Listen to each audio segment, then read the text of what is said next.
Hello friends, welcome back to our channel Knowledge Shala by Nidhi Jain. Friends, अगर आप channel पे पहली बार आए हैं तो चैनल को सब्सक्राइब कर लीजिए। नॉलेज शाला बाय निधि जैन के नाम से हमारा टेलीग्राम चैनल भी है, उसे भी ज्वाइन कर सकते हैं। वहाँ पे आपको पीडीएफ नोट्स और वीडियो के अपडेट्स मिलते रहते हैं। ठीक है friends, I have qualified NTA NET JRF in management with all India rank. Also I have qualified NTA NET in commerce with 99.335 percentile score. Friends, अब से हमने नई सीरीज़ स्टार्ट की है जिसकी हमने 3-4 वीडियोस ऑलरेडी चैनल पे कवर कर ली है, जिसमें हम पेपर 1 और पेपर 2 कॉमर्स मैनेजमेंट और लेबर वेलफेयर से रिलेटेड कुछ इम्पॉर्टेंट थ्योरीज़ पढ़ेंगे। एग्ज़ाम तक हम बहुत सारी थ्योरीज़ कवर कर लेंगे और यकीन मानिए बच्चों, इस सीरीज़ से आपके एग्ज़ाम में 30 से 35 क्वेश्चन सही हो जाएंगे। तो बहुत मायने रखते हैं। 60-70 नंबर एग्ज़ाम में, एग्ज़ाम एक एक नंबर से रह जाता है और एक एक क्वेश्चन से एग्ज़ाम क्लियर हो जाता है। ठीक है फ्रेंड्स, अगर आपको चैनल पसंद आता है तो चैनल को सब्सक्राइब कीजिए, अपने दोस्तों को भी कहिए वो भी सब्सक्राइब करें, जिससे उनकी भी पढ़ाई अच्छे तरीके से हो सके। थ्योरीज़ की इस सीरीज़ में आज हम पेपर 1 की एक important learning theory, insight learning theory bye gestalt, Kohler and वर्दीमर। Insight learning theory is very important theory in relation to paper 1। ये एक लर्निंग की थ्योरी है जो कि हमें गेस्टॉल्ट, कोहलर और वर्दीमर ने दी थी और इससे एग्ज़ाम में क्वेश्चन पूछा गया है, आगे भी पूछा जा सकता है, तो हम इसको आज कवर करेंगे। चलिए फ्रेंड्स, स्टार्ट करते हैं।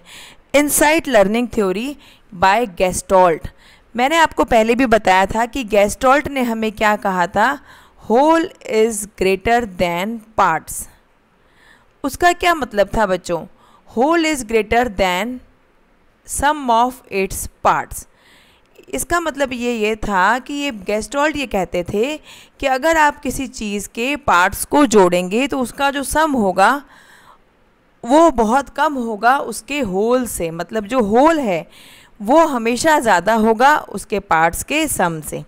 ठीक है, जैसे सपोज़ करो कि मैं आपको बोलती हूँ ट्री, तो ट्री पे आपके दिमाग में ब्रांचेस, मैंगो जो ट्री पे लटका हुआ होगा वो नहीं आएगा, आपके दिमाग में एक कंप्लीट ट्री आएगा सबसे पहले। तो इसको कहते हैं whole is greater than parts.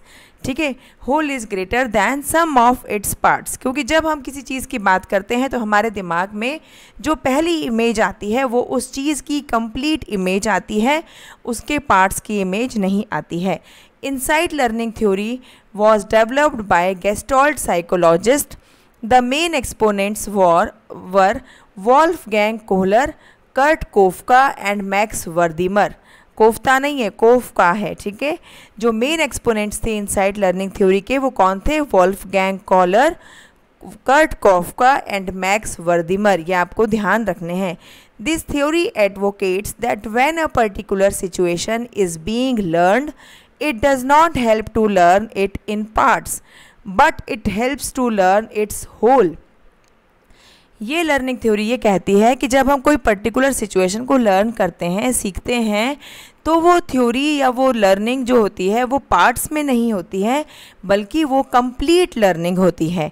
Gestalt means an organised whole in contrast to a collection of parts. वो ये कहते हैं कि पार्ट्स के कलेक्शन से ऑर्गेनाइज्ड होल ज़्यादा बेटर रहता है। और इस थ्योरी का दूसरा नाम जो कि हमें याद रखना है वो ये है learning by the perceptual organisation. इस थ्योरी को learning by the perceptual organisation भी कहते हैं, क्योंकि हम परसेप्शन से भी सीखते हैं और परसेप्शन एक कंप्लीट होता है, ऑर्गेनाइज्ड वे में होता है, तो उसको होल ही कहते हैं, कंप्लीट कहते हैं। Insight occurs in human learning when people recognize relationships that can help them solve new problems। Insight जो होती है, लर्निंग जो होती है, वो कैसे होती है? जब पीपल रिलेशनशिप रिकॉग्नाइज करते हैं, रिलेशनशिप को समझने की कोशिश करते हैं, जो हेल्प करती है उनको नए प्रॉब्लम को सॉल्व करने में। और वो रिलेशनशिप कुछ तरीके से डेवलप होती है। किस तरीके से डेवलप होती है? जैसे प्रॉक्सिमिटी। प्रॉक्सिमिटी होता है स्टडी ऑफ डिस्टेंस, कितना दूर है कोई चीज़। डिस्टेंस की स्टडी से भी हम सीखते हैं।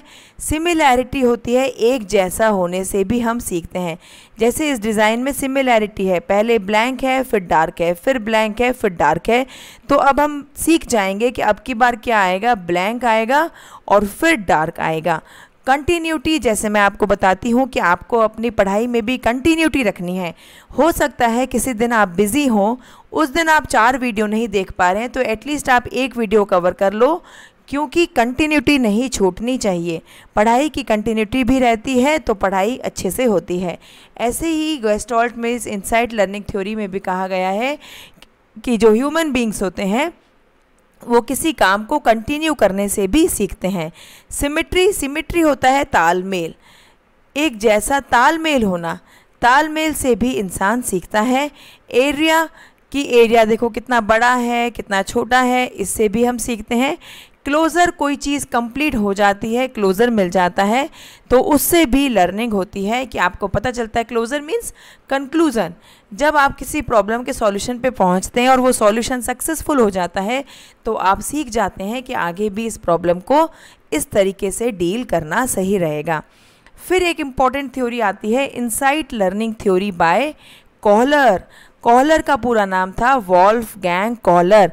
इन्होंने चिंपैंजीज पर एक्सपेरिमेंट किया था और ये एक पहले इंसान थे, पहले साइंटिस्ट थे जिन्होंने ये कहा था कि लर्निंग जो होती है वो नॉन ह्यूमंस में भी, एनिमल्स में भी होती है। ठीक है। Wolfgang Kohler was a psychologist who conducted experiments in which insight learning was observed in animal behavior। पहली बार इन्होंने एनिमल बिहेवियर में इंसाइट लर्निंग का यूज़ किया था। इन्होंने कहा था कि इंसाइट लर्निंग सिर्फ ह्यूमंस में नहीं होती, नॉन ह्यूमंस में भी होती है, और इन्होंने चिंपैंजीज पर एक्सपेरिमेंट किया था। ठीक है। He was the first who claimed that non-humans are capable of insight। इन्होंने ये कहा था कि नॉन ह्यूमंस भी समर्थ हैं इंसाइट से, सीखने से, उनका भी दिमाग काम करता है। कॉलर एक्सपेरिमेंटेड विद सुल्तान। अब यहाँ पे सुल्तान सलमान खान नहीं है, यहाँ पे सुल्तान कौन है, चिंपैंजी है जिसके ऊपर एक्सपेरिमेंट किया गया था। Who was caged with food strategically placed outside the cage। अब इन्होंने क्या एक्सपेरिमेंट किया था, इन्होंने एक चिंपैंजी जिसका नाम था सुल्तान, कितना अच्छा नाम है ना, सुल्तान को एक पिंजरे में बंद कर दिया था और एक्सपेरिमेंट के नज़रिए से इन्होंने क्या किया था, खाना रख दिया था बाहर, केज के बाहर खाना रख दिया था जो स्ट्रैटेजिकली प्लेस किया था उस एक्सपेरिमेंट को कंडक्ट करने के लिए। Some boxes and sticks were placed in the cage. और केज के अंदर चिंपैंजी के साथ कौन था, कुछ बॉक्सेस थे, कुछ स्टिक्स थी। ठीक है, जो चिंपैंजी के साथ केज के अंदर थे। Through some manipulation of these objects which got the Sultan nowhere, he seemed to suddenly figure out that the sticks could be joined to get the food। अब सुल्तान ने क्या किया, सुल्तान ने अपना दिमाग लगाया।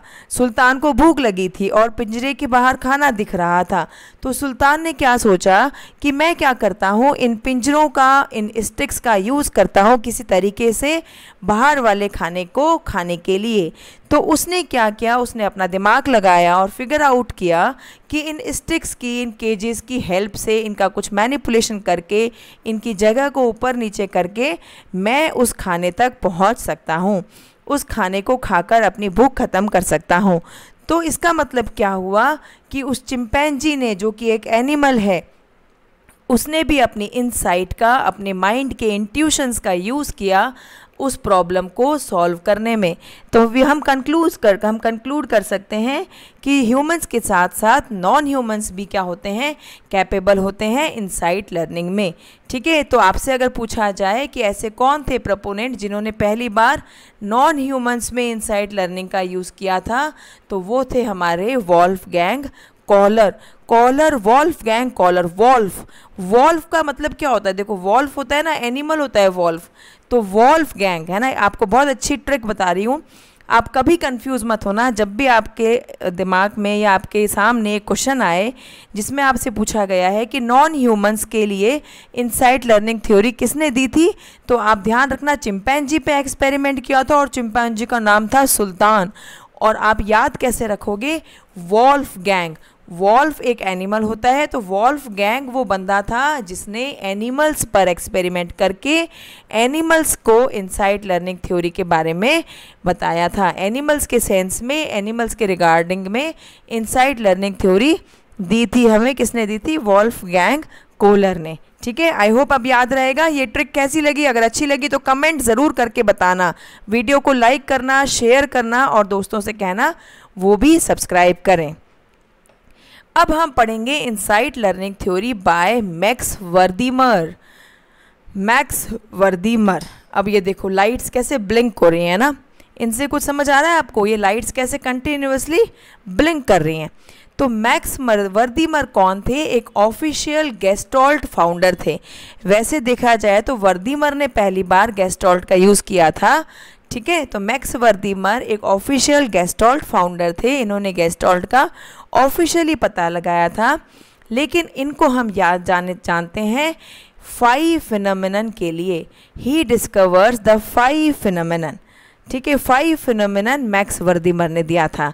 5 फिनोमेनन क्या था? इन्होंने क्या किया था? कुछ लोगों के सामने कुछ लाइट्स को ब्लिंक किया था। ठीक है, और बार बार कुछ गैप से वो लाइट्स ब्लिंक की थी। तो क्या हुआ था कि लाइट्स ब्लिंक करने से लोगों को ये लगने लग गया था कि लाइट कोई ऐसी चीज़ है जो मूव कर रही है। ठीक है, जो इधर से उधर जा रही है। जैसे ये लाइट इधर से उधर जा रही है, इधर से उधर जा रही है, लेकिन असलियत में लाइट वही है, अपनी जगह पर ही है। पर अगर बार बार हम किसी चीज़ को ब्लिंक करते हुए देखते हैं तो ब्लिंक ये कहते हैं कि हम अपने ऑर्गन, सेंसरी ऑर्गन से अगर किसी चीज़ को ब्लिंक करते हुए देखते हैं तो हम ये सोच लेते हैं, हम ये परसीव कर लेते हैं कि मोशन हो रहा है, किसी चीज़ का मूवमेंट हो रहा है। ठीक है, अब समझते हैं कैसे। 5 फिनोमेनन किसने दिया था? मैक्स वर्दीमर ने। क्वेश्चन पूछा जा सकता है। उन्होंने अपनी बुक लिखी थी प्रोडक्टिव थिंकिंग। याद रखना बच्चों, बुक किसने लिखी है, बुक में क्या बताया है, ये पूछा जाता है एग्ज़ाम में। मैच द फॉलोइंग में भी आपको दे सकते हैं। प्रोडक्टिव थिंकिंग लिखी थी मैक्स वर्दीमर ने, और 5 फिनोमेनन के लिए मैक्स वर्दीमर को जाना जाता है। वर्दीमर noted that we perceive motion when there is nothing more than a rapid sequence of individual sensory events। इन्होंने ये कहा था कि अगर एक जल्दी सीक्वेंस में सेंसरी इवेंट कोई होता है, सेंस ऑर्गन्स पता है ना आपको, आईज़ है, हमारे ईयर्स हैं, ये सारे सेंसरी ऑर्गन्स हैं। और अगर सेंसरी ऑर्गन्स कोई सीक्वेंस को फॉलो करते हैं, रैपिड सीक्वेंस होता है कोई सेंसरी इवेंट्स का, तो हम ये परसीव कर लेते हैं कि मोशन हो रहा है। जैसे लाइट के सेंस में उन्होंने यूज़ किया था, तो लाइट्स को बार बार ब्लिंक करके सीक्वेंस में ब्लिंक किया था, तो लोगों को ये लगने लग गया था कि यहाँ पे क्या हो रहा है? मोशन हो रहा है। ठीक है, कितना अच्छा डायग्राम देखो आपके लिए लेके आई हूँ। हर स्लाइड बहुत मेहनत से, बहुत एफर्ट्स लगा के बनाइए। यकीन मानिए बच्चों, अगर आपने ये थ्योरीज़ वाली सीरीज़ मिस कर दी फिर मुझे मत बोलना 35 क्वेश्चन अगर आपके एग्ज़ाम में डाउटफुल हो गए तो मैं उसकी ज़िम्मेदारी नहीं लूँगी। इसीलिए मैं कह रही हूँ बच्चों, ये थ्योरीज़ वाली सीरीज़ हमने बहुत टाइम से शुरू कर दी है। एग्ज़ाम तक हम बहुत सारी सीरीज़ में बहुत सारी वीडियोस कवर कर लेंगे, तो आप इसको बहुत अच्छे से देखना। यहाँ से आपको 70 नंबर मिल जाएंगे, जो 70 नंबर तो आपको नेट से JRF दिला सकते हैं बच्चों। ठीक है, यही तो कुछ मेरी ट्रिक्स हैं जो मैंने फॉलो की थी और मैंने अपना JRF ऑल इंडिया रैंक से निकाला था। तो ये सारी ट्रिक्स मैं आपको दे रही हूँ। अब आपको यूज़ करना है, आपको शेयर करना है और अपने सारे दोस्तों से मेरा चैनल सब्सक्राइब करवाना है, क्योंकि ये मेरा नहीं, ये तो आप ही का चैनल है। ठीक है, एक्सपेरिमेंट किसके ऊपर किया था? वर्दीमर ने एक्सपेरिमेंट किया था लाइट्स फ्लैशिंग इन रैपिड सक्सेशन। लाइट्स को फ्लैश किया था रैपिड, जल्दी सक्सेशन में, सीक्वेंस में लाइट पर उन्होंने एक्सपेरिमेंट किया था और लोगों को लगने लग गया था कि लाइट मूव कर रही है। ये सीरीज़ कैसी लग रही है? इस सीरीज़ को कंटिन्यू करना चाहिए, नहीं करना चाहिए, कमेंट करके बताइए। और अगर वीडियो पसंद आता है तो लाइक कीजिए, कमेंट कीजिए, उसमें कोई ज़्यादा टाइम नहीं लगता। मैं तो इतने मेहनत से आपके लिए इतना टाइम लगा के PPT बना देती हूँ, तो आप एक कमेंट तो कर ही सकते हैं। और अगर चैनल पसंद आता है तो सब्सक्राइब कीजिए। नॉलेजशाला बाय निधि जैन के नाम से हमारा टेलीग्राम चैनल भी है, उसे भी ज्वाइन कर लीजिए। वहाँ पे आपको PDF नोट्स मिल जाएंगे। पढ़ते रहिए बच्चों, बूंद बूंद से घड़ा भर रहा है। बहुत सारी वीडियोस कवर कर लिए, चैनल पर 55 के अप्रॉक्स वीडियोस हैं, उनको कवर कीजिए, अपने दोस्तों के साथ शेयर कीजिए। टेंशन मत कीजिए, पढ़ते रहिए। Bye bye, take care.